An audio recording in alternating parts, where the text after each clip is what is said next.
Labdien, auditorija! Man šodien ir tāds gandarījums pastāstīt par pēdējiem noteikumiem. Nu jau tādā es izteikšos ar plašāku iedzienu, nevis elektroenerģijas, bet enerģijas tirgu. Un mēģināsim saprast, kas tad ietekmē šobrīd elektroenerģijas, nu ne tikai elektroenerģijas, bet arī citas enerģijas cenas. Tad pāris vārdi par mani. Mani sauc Oļegs Rukšāns. Es jau strādāju Latvenergo 13 gadus un strādāju enerģijas vairumtirdzniecības funkcijā, kur mēs nodarbojamies ar elektroenerģijas un dabas gāzes pirkšanu un pārdošanu priekš mūsu klientiem. Tāpat manas darba pienākumos ir cenu prognozēšana vidējā termiņā. Tā kā tas laika nogriezis, par kuru es prognozēju cenas, ir no 1 mēneša līdz 10 gadiem uz priekšu. Nu, un tad sāksim mēs ar to, kā apskatīsimies uz to, kā tad attīstījās pēdējā nedēļā naftas tirgus. Pasaulē šobrīd tiek vērota augsta inflācija un augstas procentu likmes.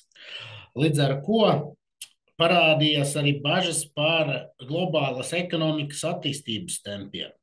Nu, tas savukārt mazināja pieprasījumu pēc enerģijas.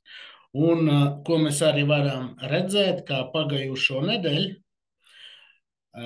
naftas cenas ir samazinājušās. Pat šobrīd arī pastāv bažas par to, ka konflikta eskalācija tuvajos austrumos var arī ietekmēt piegādes no šī reģiona, bet pagaidām nekas vēl nav noticis tāds pavisam globāls, lai caur Suēcas kanālu nebūtu iespējams pārvadīt naftu. Un viens no tādiem faktoriem, kas arī ietekmēja šajā gadījumā piedāvājuma palielinājumu naftas tirgū, kā ASV plāno atcelt sankcijas Venecuēlai. Līdz ar ko tiek prognozēts, ka naftas piedāvājums pasaules tirgū pieaugs. Nafta turās stabili līmeni virs 90 eiro. Šis līmenis jau saglabājas no vasaras vidum un vēl ir diezgan tālu no maksimālām cenām, kas bija sastopti īsi pēc Krievijas iebrukuma Ukrainā 22. gadā. Tāpat, neskatoties uz to, ka mēs dzīvojam 21. gadsimtā, joprojām ogle plaši tiek dedzināta, lai izstrādātu enerģiju. Un ogļu tirgus pagājušajā nedēļā arī ir samazinājies, un tam sekmē vairāki faktori. Eiropā tiek pārsisti siltuma rekordi, un šobrīd tiek novērota temperatūra +4 Celsija grādi virs normas. Tāpat Eiropas ostās un pie stacijām ir pietiekoši ogļu krājumi, līdz ar ko tas atstāja arī efektu uz pieprasījumu. Un tāpat kā dabasgāzei, dabasgāze ir kā aizstājēja resursu oglēm, un līdz ar to ogļu cenas arī seko dabasgāzes cenas samazinājumu, ko mēs arī redzēsim nākošajā slaidā. Šeit, runājot par dabasgāzi, jāsaka, ka šobrīd Eiropā ir ļoti labi nodrošināta ar gāzi. Mēs vēl tālāk apskatīsimies, kāda ir situācija ar dabasgāzes krājumiem Eiropā, salīdzinām ar iepriekšējiem gadiem. Bet šobrīd krātuvju Eiropā, krātuvju aizpildījums ir 98,8%, kas ir rekords augsts rādītājs tieši šim laika periodam. Bet tomēr sakarā ar konfliktu tuvajos austrumos varētu pastāvēt riski, ka sašķidrinātas dabasgāzes piegādes varētu būt traucētas. Līdz ar to cenas nākotnē, tuvākajā nākotnē arī varētu pieaugt. Bet, lai neveidotos tāda situācija, kura izveidojas pēc Krievijas iebrukuma Ukrainā, kad dabasgāzes cenas bija virs 200 eiro par megavatstundu, tad Eiropas komisija ir izveidojusi tādu cenas korekcijas mehānismu. Un tas mehānisms paredz to, ka pēc nākošā gada 15. februāra, ja dabasgāzes cenas Eiropa pārsniegs pasaules sašķidrinātas dabasgāzes cenu par 35 eiro, kas varētu nozīmēt to, ka Eiropā ir vai nu panika, vai nu tiešām iztrūkums. Tad dabasgāzes cenas tiks ierobežotas 580 eiro par megavatstundu. Un šeit man arī bulētos ir pielikts faktors par Āziju un ko tas varētu nozīmēt. JKM ir Japānas, Korejas un Malāzijas dabasgāzes cenu indeks. Un šobrīd mēs vērojam situāciju, ka dabasgāzes cenas Āzijā ir nedaudz, bet tomēr augstākas kā Eiropā.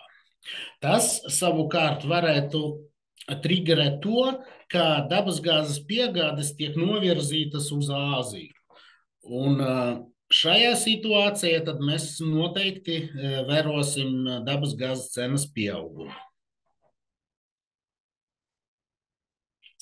Ražojot elektroenerģiju gan no dabasgāzes, gan no oglēm, veidojas izmeši. Līdz ar ko elektroenerģijas ražotājiem no fosilējiem resursiem ir jāapmaksā arī emisiju kvotas. Un emisiju kvotu cena pagājušajā nedēļā samazinājās, un to ietekmēja siltākie laika apstākļi un augsts kvotu izsoļu apjoms. Bet CO2 kvotas tirdzniecības schēma paredz to, ka pakāpeniski kvotu cena ir jāpieaug, lai dabiskā veidā no elektroenerģijas ražošanas, no piedāvājuma varētu izņemt ārā fosilos energoresursus. Un tāpēc jau šis process ir sācies un turpināsies vēl nākamgad līdz 31. augustam. Eiropas komisija palaiž tādu, kā lai pasaka, pasākumu, kur rezultātā no apgrozījuma tiks izņemtas kvotas ar mērķi šo cenu kapināt. Un šeit līdz šim mēs runājam par notikumiem nākotnes tirgu, bet šeit mēs arī apskatīsimies to, kas notika elektroenerģijas tirgu Nord Pool Spot 43. nedēļā.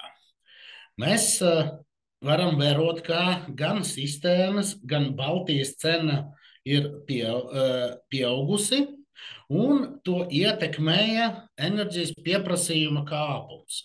Neskatoties uz to, kā es minēju iepriekš, ka gaisa temperatūras ir 4 grādi virs normas, tāpat no nedēļas uz nedēļu mēs vērojam elektroenerģijas pieprasījuma kāpumu. Un ja tad temperatūras nebūtu tik augsts, tad visticamāk mēs novērotu vēl lielāku pieprasījuma kāpumu. Papildus tam bija ierobežotas iespējas importēt elektroenerģiju no Ziemeļvalstīm, jo bija kābeļa elektronikas pārvades kabeļa atslēgums, kas savieno Lietuvas un Zviedrijas energosistēmu. Nu, viņš jau ir atpakaļ darbā, un tāpēc, ja mēs paskatīsimies šobrīd uz Nord Pool elektroenerģijas cenām, tad rītdienai tā ir vidēja cena ir zem 60 eiro. Vēl faktori, kas ietekmēja elektrības cenas kāpumu pagājušajā nedēļā, bija vēja staciju elektroenerģijas izstrādes samazinājums, ko sekmēja mierīgākie laikapstākļi, bet pat cik arī pēdējā nedēļā visu ļoti lielāku laiku bija novēroti mākoņi uz debesīm, līdz ar to saules enerģijas izstrāde Baltijā arī samazinājās par 26%. Runājot par ūdens rezervuāru aizpildījumu, šeit mēs skatāmies, kā līdz kādam līmenim ir uzpildīti rezervuāri Ziemeļvalstīs. Un šobrīd tas rādītājs ir, ka rezervuāri ir uzpildīti līdz 86%, pie normas 82%. Tas savukārt arī atstāja efektu uz Ziemeļvalsts cenu, bet, diemžēl, pārvades ierobežojumu dēļ enerģiju pilnā apjoma mēs no Ziemeļvalstīm importēt nevaram. Tāpat cenas normalizēšanos veido arī atomelektrostaciju pieejamība Ziemeļvalstīs, kura šobrīd ir 93%. Un salīdzinājumā ar iepriekšējo nedēļu tas ir pieaugums par 7%, jo tika pabeigtas apkopes Zviedrijas atomelektrostacijām. Nākotnes finanšu kontraktu tirgū mēs arī redzam cenas samazinājumu, un šeit uz grafikā, kas ir pa kreisi, mēs redzam to, kāda ir enerģijas cena nākošajam gadam, un šeit mēs redzam, kāda cena ir nākošajam ceturksnim. Nu, mēs varam redzēt, ka no nedēļas uz nedēļu ir vērojams cenu samazinājums, ko, protams, ietekmē visi faktori, par kuriem mēs izrunājam iepriekš. Gan dabas gāzes, gan CO2 cenas samazinājuma rezultātā arī nākotnes elektroenerģijas cenas aizgāja uz leju.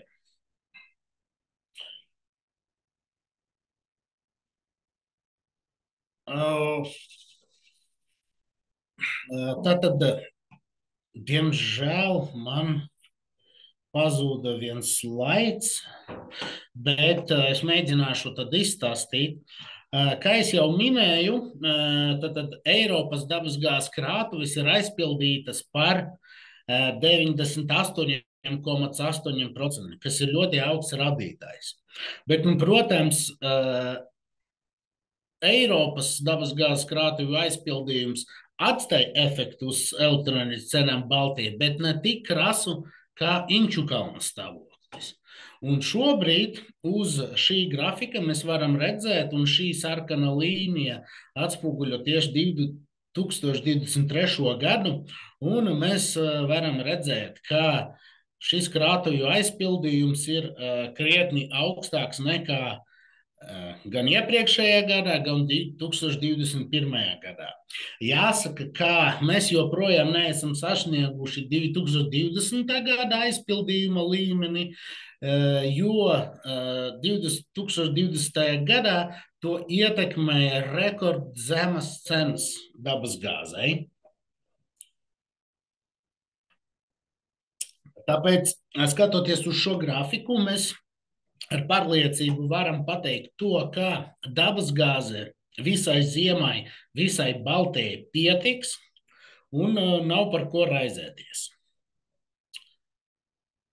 Un savas prezentācijas beigās es gribēju jums parādīt, kur jūs varat ik nedēļu pirmdien apskatīties to, kas tad notiek enerģijas tirgū, un mans direktors Guntis Lūsis pastāsta to. Lai atrastu šo informāciju, jūs to varat izdarīt vai no YouTube, atradot kanālu Latnergo video, kur visi šie komentāri būs redzami, vai ieiet Latnergo mājaslapā www.latnergo.lv un uzklikšķinot uz sadaļu elektroenerģijas cena, kas jūs uzreiz novēdīs pie pēdējā komentāra par enerģijas tirgu. Pateicos par uzmanību un ar prieku atbildēšu uz auditorijas jautājumiem.